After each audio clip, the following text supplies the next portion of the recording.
there, kids! I got a special guest with me, Rich Alvarez. Hey! We're here to talk about Rogue One, a Star Wars story. The trailer just hit the interwebs, and yeah, where do we start? Oh, I know. Oh, we got our Rebel stuff on. I got my hat. Rebel till the day we die. So let's talk about the main character. We got her name now. It's Jyn Erso, played by Felicity Jones. Beautiful, badass character. What do you think, Rich? Oh man, it looks so great. After having a really strong female protagonist in The Force Awakens, to get another really strong female protagonist, and this one looks just as good, maybe even better. This is going to be such a fantastic movie. Yes, I love her line. It's like, well, this is a rebellion, isn't it? I rebel. That is one of the most badass lines I've heard in a long time. I know, it's like they talk about all these things that she did against the Empire, like, you know, she's like this criminal, she's in these electronic handcuffs, and it's like, oh, she's so bad that even like the Rebel Alliance had to put her in handcuffs. Yes. It's like, whoa.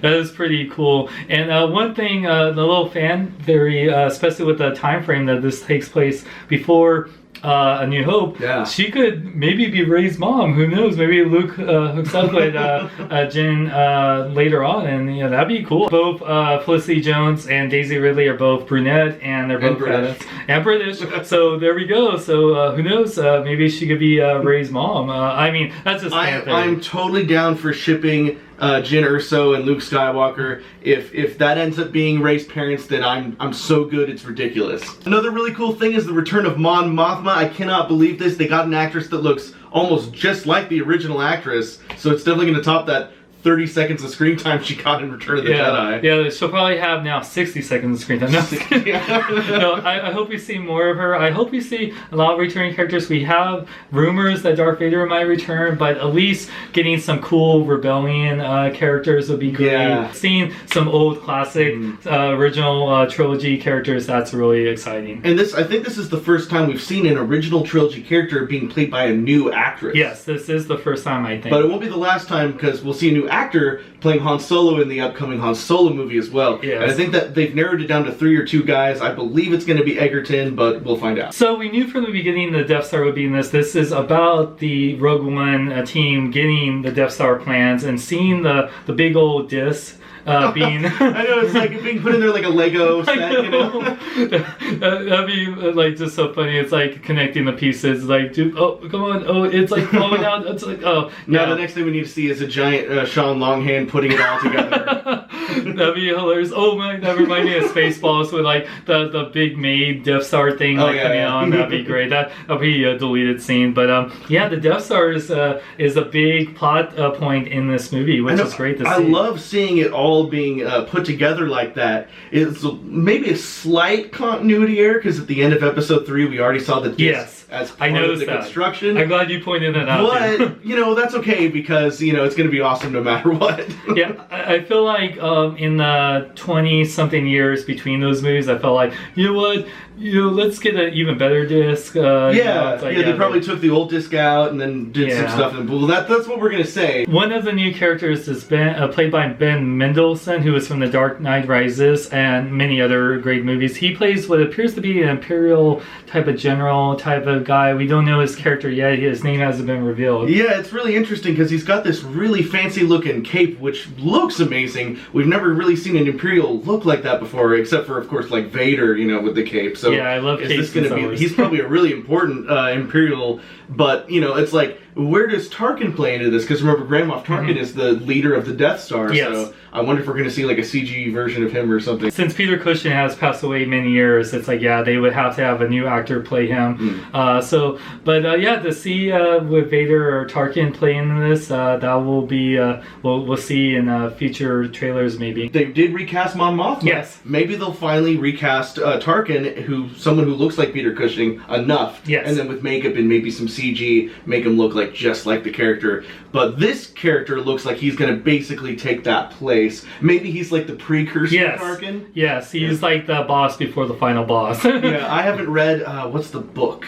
Aftermath? Aftermath. Yeah. But maybe this is a character from Aftermath, and just like I don't know because I haven't read it. You know? Yeah, that's true. But I'm really excited to see what he brings to the table. Now, Forrest Whitaker's character, we don't know his name either, but he looks like part of the rebellion. That's kind of like, you know, he has this kind of Jedi kind of feel to him. He has this like warning. It's like, you know, don't turn to the dark side, because even at the end of the trailer, we see her in an Imperial kind of like TIE fighter pilot type of outfit. I don't know what it is, but I don't know if it's trying to, you know, say like, be careful, don't join the dark side. But he has these kind of like words like, be careful, and like, yeah, so. He's got like, I love his look in this movie. I mean, I love Forrest Whitaker, you know, Last King of Scotland. Oh, yeah. And, you know, even like Panic Room, you know. Oh, yeah. I can't wait. This looks like it's going to be possibly my favorite Forrest Whitaker performance. Not just because it's Star Wars, but because the character looks awesome. It looks like he built his armor like out of like Fallout, you know, pieces, you know. Oh, I know. Yeah. It looks like the power armor kind of, but like a Star Wars version of power armor. Yeah. Like he took it from like dead stormtroopers and things and just kind of painted it black. It reminds me of Lawrence Fishburne in Predators, when he had all the dead Predators armor to survive. I feel like, yeah, he's been surviving through this whole Galactic Empire reign, and he's just trying to like, you know, make it through and survive, and he's giving words of wisdom to the Rogue One squadron. That's why I think he's like a mentor character. I think it's gonna, you know, no matter what, he looks intense. Yes. So that's gonna be good. This new Stormtrooper look, you know, many people have been talking about this since those photos leaked, and now it's in the trailer, so it's confirmed that this is a new look for Stormtroopers. What kind of Stormtrooper, you know, whether it's a special ops. I think that this is like the Navy SEALs of Stormtroopers. Yes, the Shadow Troopers. The Shadow Troopers from the expanded universe. Yes. So it's like, you know, maybe that's getting canonized now. Finally. So, you know, that'll be good. You know, I always love it when, you know, there's always truth in legends, you know. Yes.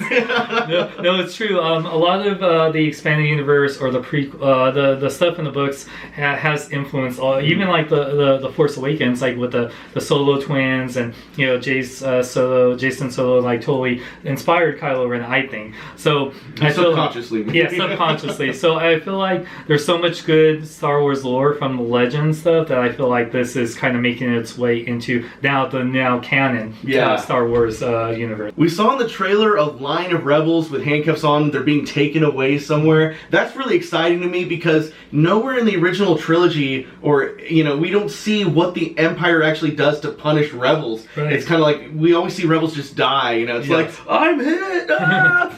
And they just, you know, explode. So we never see like prisoners of war. It looks like we're gonna actually see prisoners of war in this movie. So it'll be interesting. Well, I guess Leia was kind of a prisoner. Yes. But it's gonna be interesting to see like, what does the Empire do with the rebels? Do they like, you know, put cyborg stuff in them and like convert them into like, you know, like what's his name, Lobot? Oh yeah. Or the interrogation droids are just like, oh man, I always want to see what they do. It's like, you know, like the little serums they put in there, because like I have a little toy of it, and it's like there's a lot of crazy things attached to it. So it's like I always wonder, it's like, oh man, like we see little off-camera things of the torches. So I wonder if we'll see a little bit more about that without getting too like, you know. This is exactly why I'm so excited for all the upcoming Star Wars movies, because it's Star Wars information that I have no idea about. So the next interesting thing in this trailer, we see like the samurai guy. The samurai guy. That's what I'm calling him, is the samurai guy. We know that Jedis are very much influenced by the samurai way of life, and but this guy doesn't have a lightsaber. Literal, you know? Yeah, he literally is beating down stormtroopers with just a sword, which is this is a thing I've heard online, that some people are worried. It's like, are they gonna have lightsabers or Jedi in there? And we know that Jedi are extinct, like Obi-Wan's in hiding at the moment. So even with the Star Wars Rebels, like we don't know what Kanan and Ezra are doing. Yeah, and Gareth Edwards was saying too that this is going to be very much like an army kind of Star Wars movie. We're not really going to see any Force wielders in the movie, except for maybe Darth Vader. You know? Yeah, exactly. So if we do see a lightsaber, it'd be Vader. And so this guy not having a lightsaber, that's still pretty badass. I know this would be the actual first Star Wars movie without a lightsaber, unless Vader has it. But still, you know, this guy is pretty badass fighting with a sword that's not even a lightsaber. So there's a shot in here of a cloaked figure with some royal guards. Who could that be, you think? Yeah, there's definitely royal guards. There's the weird tube thing. I have a couple of theories. This is either it's got to be either Darth Vader in that tube or the Emperor in that tube. One of them is in that tube getting like rejuvenated or something, you know. Or it could be a completely new Sith Lord. Maybe this is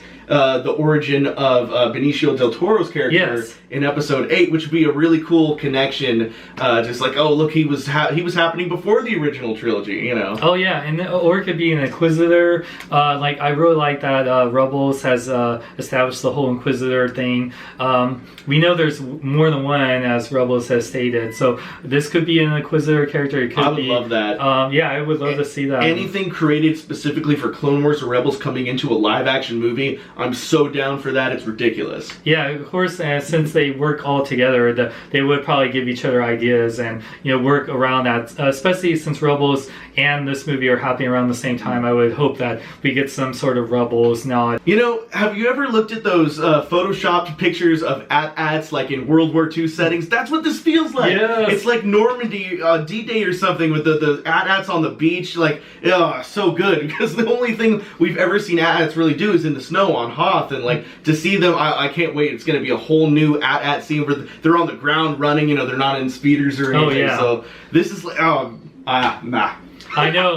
AT-ATs are so freaking cool, and I'm really happy to see them return. Like I said, in the Force Awakens, we didn't get that many new vehicles, surprisingly. No. So, like, to see a lot of return to the classic, like we saw Star Destroyers, where we saw X-Wings, obviously we'll probably have TIE Fighters, so we'll have a lot of that, and just to see the classic Star Wars vehicles that we've seen for decades now, like, return, it's really exciting, man. Yeah, Rey lived in an AT-AT, but we didn't see an AT-AT in action, so this is where we're going to get our AT-AT action scene. Yes, AT action. So overall, we're really excited for this trailer. I cannot wait. This is our first well, unless you count the Clone Wars movie that was all CGI animated, this is our first Star Wars live action movie that's not an episode, so this is a big deal. Yeah, this is going to be so amazing. I cannot wait. It was already my most anticipated movie of 2016 before I saw this trailer, and now seeing this trailer, I'm just like,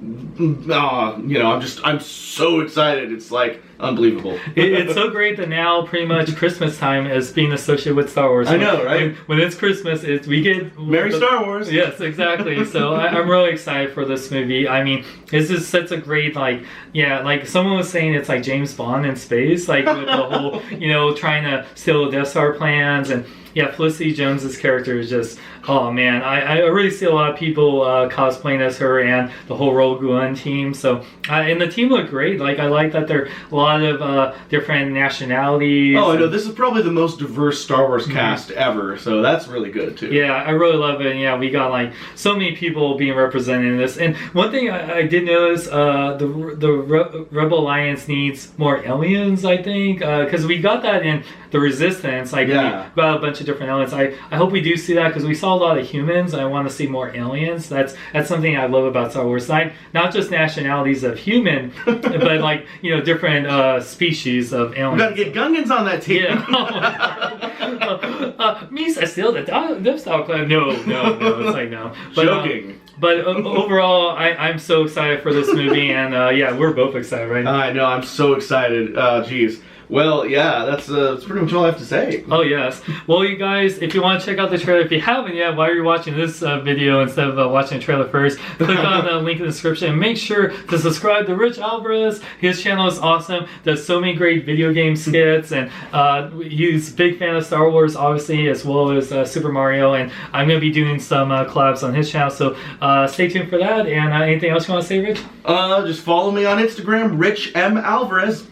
Excellent. And yes, and thanks for Rich for being a guest on my channel. And for more, check my website, SeanXLong.com. Like me on Facebook, follow me Twitter, Instagram, as well as Rich's Facebook and Instagram. And I'm Sean Long, and I'm Rich Alvarez. Live long and love life.